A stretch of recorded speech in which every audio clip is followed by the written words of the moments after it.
El setmanari patrocina Redacció Berga.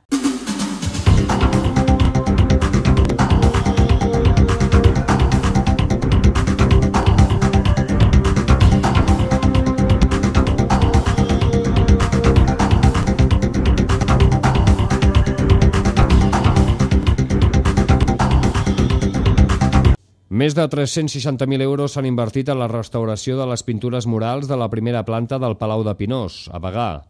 L'actuació de l'equip de restauració que ha contractat la Generalitat ha arribat al punt final i el Palau tornarà a obrir portes aquest cap de setmana, amb motiu de les festes de la Baronia de Pinós.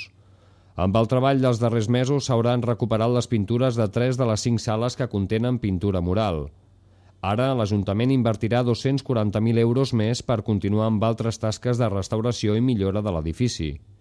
Part de les pintures murals que formen la decoració interior d'aquest edifici pertanyen a l'etapa dels Còdol, família que va viure al Palau a mitjans del segle XVIII. Una 60 de persones van assistir ahir al pavelló Suècia de Berga a l'acte de cloenda de les jornades de la xarxa Impulsem Autònoms. El programa, impulsat des del Consorci de Formació i Iniciativa Cercs Berguedà, tenia l'objectiu de fomentar el treball autònom a través de la difusió, la formació i el treball en comú. El president del Consorci, Ferran Civil, va destacar durant la seva intervenció la importància que les administracions donin el màxim suport als treballadors autònoms.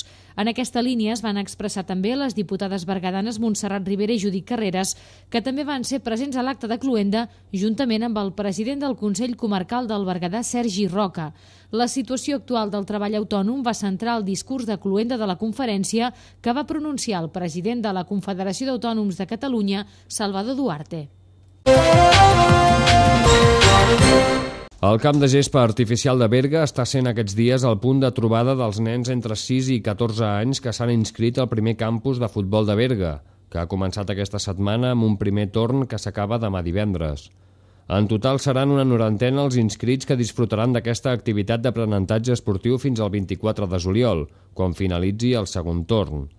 L'oferta d'aquest campus combina l'entrenament amb la competició amb un programa adaptat a cada un dels segments d'edat participants. Es tracta de la primera vegada que Berga compta amb una activitat d'aquestes característiques. Els organitzadors són l'empresa SNK Esport, especialitzada en aquestes activitats.